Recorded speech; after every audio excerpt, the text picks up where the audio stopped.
Thank you. Om Bapu Nandachaur Walia आपकी सदा ही जय। बापू ज्वाला सिंह जी महाराज आपकी सदा ही जय। बापू दया किशन जी महाराज आपकी सदा ही जय। जीवन की घड़ियां व्यर्था न खो, ओम जपो हरि ओम जपो। जीवन की घड़ियां वृथा न खो, ओम जपो हरि ओम जपो। चादर न लंबी तान के सो, ओम जपो हरि ओम जपो। चादर न लंबी तान के सो, ओम जपो हरि ओम जपो। ओम ही जग का सार है, जीवन है जीवन आधार है। ओम ही जग का सार है, जीवन है जीवन आधार है। विरती न उसकी मन से तजो, ओम जपो हरि ओम जपो। चादर न लंबी तान के सो, ओम जपो हरि ओम जपो। चोला यही है कर्म का, करने को सौदा धर्म का। चोला यही है कर्म का, करने को सौदा धर्म का। इसके बिना ना मार्ग को, ओम जपो हरि ओम जपो। जीवन की घड़ियां व्यर्था न खो, ओम जपो हरि ओम जपो। चादर न लंबी तान के सो, ओम जपो हरि ओम जपो। बोलो बाके बिहारी लाल की जय। बापू जी की प्यारी सात संगत जी, चलिए गीता पाठ श्रवण की ओर चलते हैं। हाँ जी। वसुदेव सुतं देवं कंस चाणूरमर्दनम् देवकी परमानन्दं कृष्णं वन्दे जगद्गुरुं। कृष्णं वन्दे जगद्गुरुम्। ओम श्री परमात्मने नमः। श्रीमद् भगवत गीता नवमोऽध्यायः। प्रभु की लाडली संगत जी, हम 9वें अध्याय में अब प्रवेश कर रहे हैं।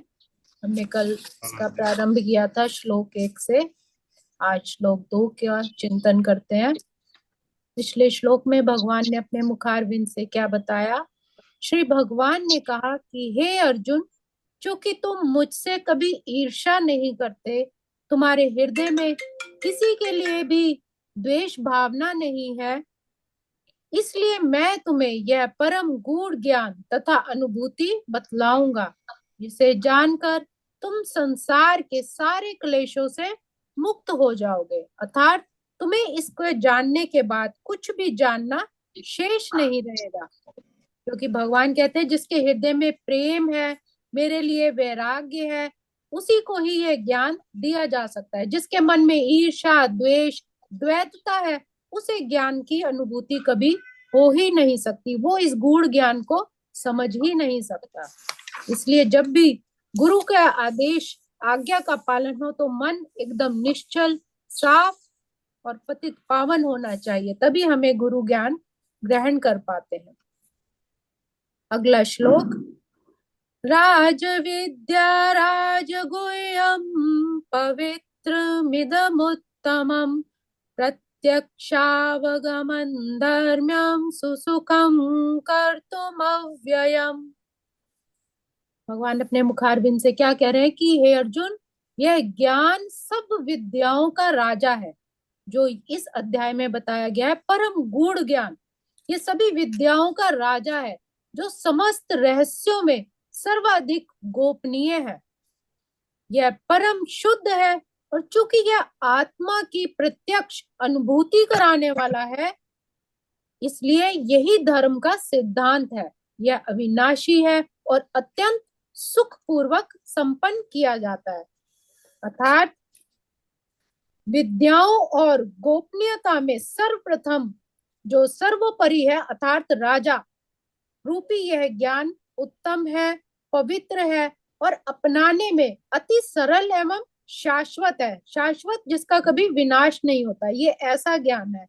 इससे भौतिक अभ्युदय के साथ आध्यात्मिक उत्थान भी होता है। मतलब हमारा अध्यात्म की ओर उत्थान होता है, हमारा अभ्युदय होता है। हम अपनी जो अवस्था है उससे ऊपर उठते हैं, परमात्मा की ओर हमारा मन लगता है। एवं यह चेतना को सुख देने वाला है, क्योंकि यह आत्मा की भूख है। तो आत्मा को, हमारी चेतना को सुख देने वाला शाश्वत ज्ञान की श्रेणी में आता है। ये ऐसा परम गूढ़ ज्ञान है। तो भगवत गीता का ये अध्याय विद्याओं का राजा, राज विद्या भगवान ने यहाँ इसको कहा है, क्योंकि यह पूर्ववर्ती व्याख्यायित समस्त सिद्धांत एवं दर्शनों का सार है। अभी जितने पीछे हमने अध्याय किए उनका सभी सिद्धांतों का ये सार है। अब भगवान कहते हैं कि यह नवम अध्याय ऐसे समस्त ज्ञान का राजा है। यह वेदांत अध्ययन से प्राप्त ज्ञान एवं विभिन्न दर्शनों का सार है। यह गुह्यतम है। गुह्यतम का मतलब जो हृदय के अंदर हमारे गहराई गूढ़ ज्ञान है, क्योंकि यह गुह्य या दिव्य ज्ञान में आत्मा तथा शरीर के अंतर को जानता है, कि हमारे आत्मा और शरीर में क्या अंतर है, क्या उनका संबंध है, इस बारे में दर्शाता है। समस्त गूढ़ ज्ञान के इस राज विद्या की पराकाष्ठा है भक्ति योग। और ये ज्ञान तब हमें पूर्णतः समझ आता है जब किसी कर्म योगी का भक्ति योग हो, अर्थात भक्ति के साथ उस परमात्मा के साथ संयोग हो उसका। सामान्यतः लोग इस तरह के गूढ़ ज्ञान की शिक्षा नहीं मिलती, उन्हें सिर्फ बाह्य शिक्षा ही दी जाती है। जहां तक सामान्य शिक्षा का संबंध है, उसमें राजनीति, समाज शास्त्र, भौतिक, रसायन शास्त्र, गणित, ज्योतिर्विज्ञान, इंजीनियरिंग आदि में मनुष्य व्यस्त रहते हैं। विश्व भर में ज्ञान के अनेक विभाग हैं और अनेक बड़े बड़े विश्वविद्यालय हैं, किंतु दुर्भाग्यवश कोई भी ऐसा विश्वविद्यालय या शैक्षिक संस्थान नहीं जहां आत्मा की विद्या की शिक्षा दी जाए। फिर भी आत्मा शरीर का सबसे महत्वपूर्ण अंग है। आत्मा के बिना शरीर महत्वहीन है। तो भी लोग आत्मा की चिंता न करके जीवन के इस भौतिक शरीर के ही कार्यों को पूरा करते रहते हैं और इसको ही महत्व देते हैं। भगवत गीता के दूसरे अध्याय में भी आत्मा की ही महत्ता पर बल दिया गया है। प्रारंभ में ही भगवान कहते हैं कि ये शरीर नश्वर है और आत्मा अविनश्वर, अर्थात आत्मा अविनाशी है, जिसका कभी अंत नहीं होता। यही ज्ञान का गूढ़ अंश है। केवल यह जान लेना कि यह आत्मा शरीर से भिन्न है, निर्विकार है, अविनाशी है और नित्य है, इससे आत्मा के विषय में कुछ सकारात्मक सूचना प्राप्त नहीं होती। कभी कभी लोगों को यह भ्रम होता है कि आत्मा शरीर से भिन्न है, और जब शरीर ही नहीं रहता तो मनुष्य को शरीर से मुक्ति मिल जाती है और आत्मा शून्य में रहता है। किंतु वास्तविकता नहीं है। जो आत्मा शरीर के भीतर रहकर इतनी सक्रिय होती है, तो वह शरीर से मुक्त होकर भी निष्क्रिय कैसे हो सकती है? अर्थात ये सदैव सक्रिय है, क्योंकि ये परमात्मा का अंश है और यही शाश्वत है, अर्थात हमेशा रहने वाला। अतः आत्मा के कार्यों को यहाँ पर समस्त ज्ञान का राजा राज विद्या कहा गया है। उदाहरण के लिए जब बीज बोया जाता है तो वो तुरंत वृक्ष तैयार नहीं होता, उसमें उसमें कुछ समय लगता है। पहले एक छोटा सा अंकुर रहता है, फिर यह वृक्ष का रूप धारण करता है, तब इसमें फूल आते हैं, फल लगते हैं, और जब बीज बोने वाला व्यक्ति फूल तथा फल का उपभोग कर सकते हैं। इसी प्रकार जब मनुष्य कोई पाप कर्म करता है तो बीज की भांति ही इसके भी फल मिलने में समय लगता है। इसमें से कई अवस्थाएं आती हैं। भले ही व्यक्ति में पाप कर्म का उदय होना बंद हो चुका हो, अर्थात उसने पाप कर्म बंद भी कर दियो, लेकिन उसके जो पूर्व पाप कर्म है उसका फल मिलना अभी शेष है। किंतु किए गए पाप कर्म का फल तब भी मिलता रहता है।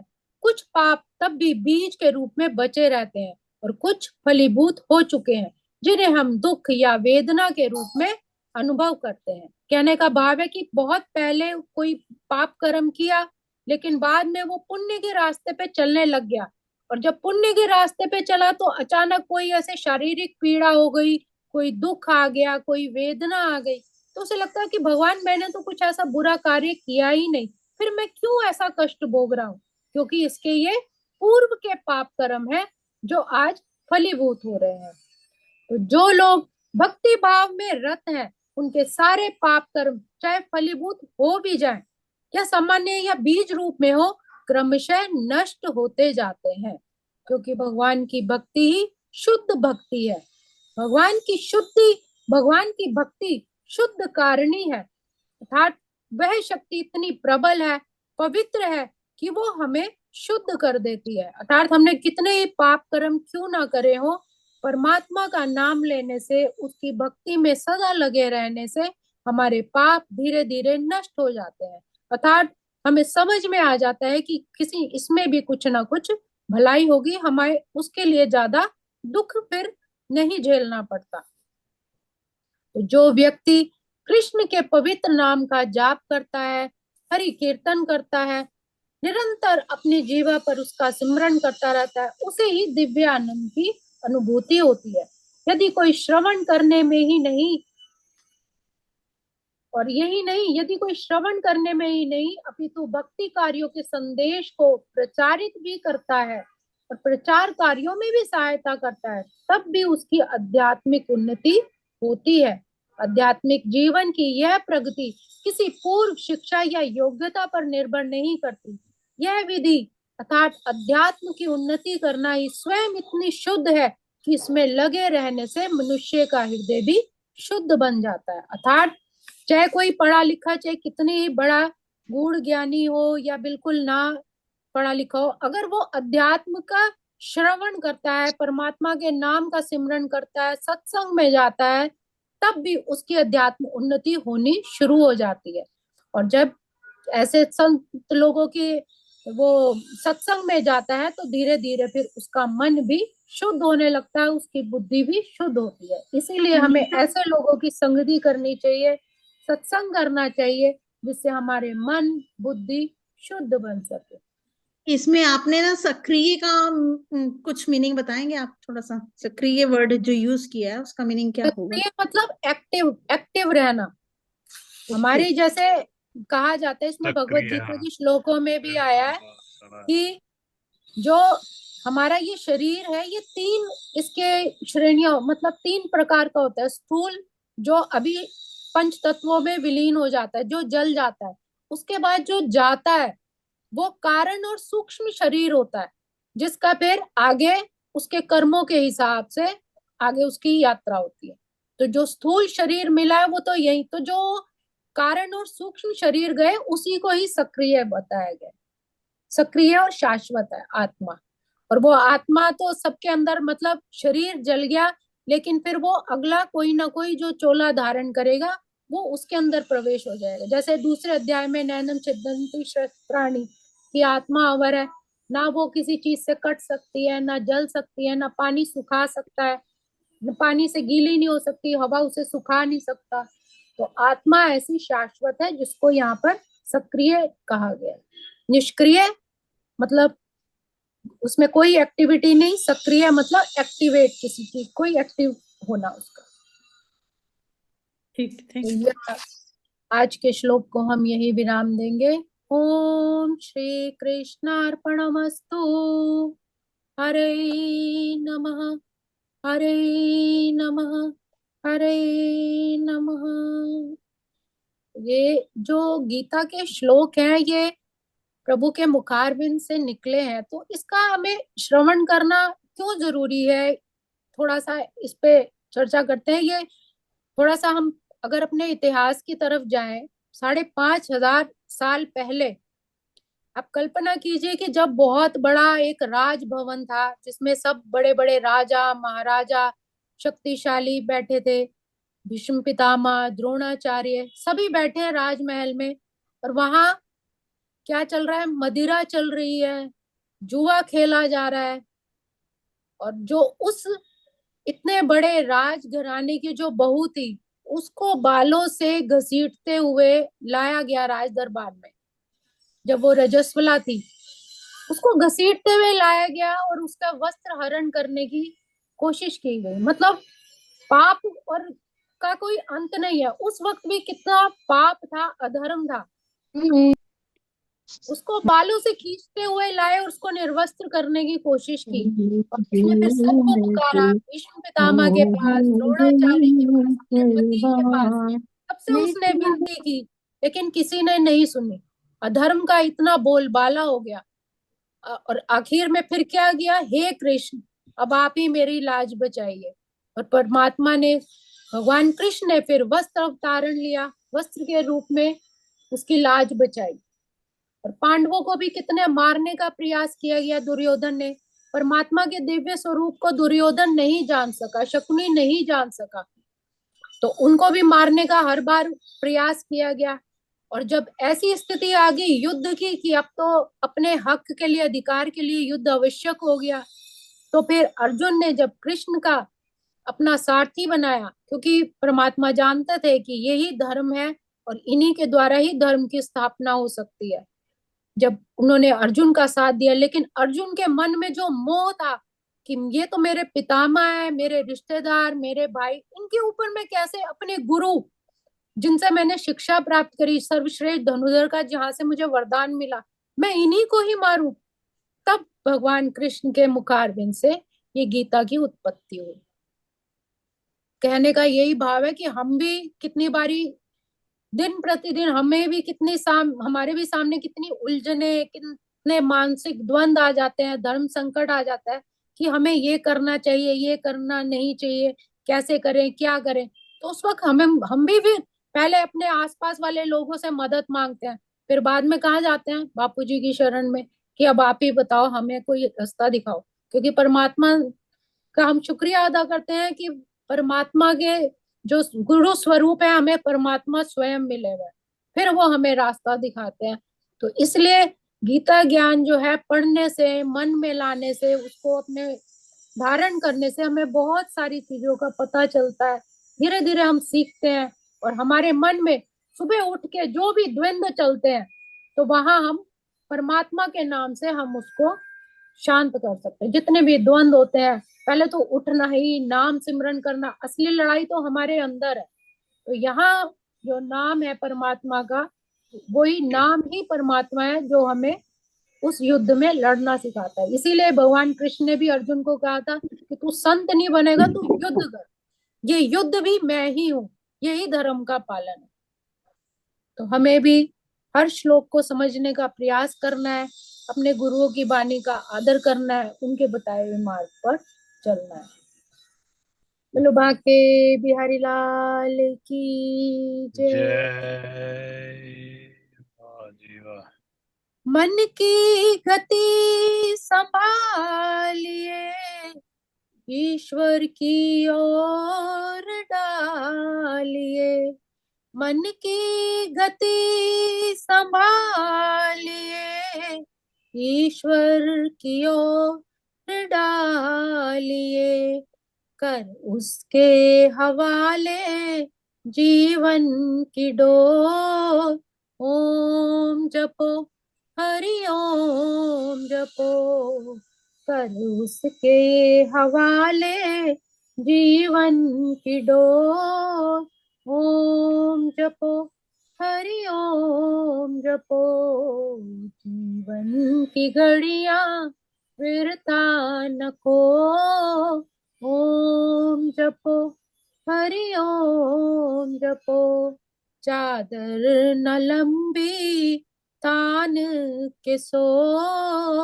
ओम जपो, जपो हरि ओम जपो, ओम जपो, हरि ओम जपो।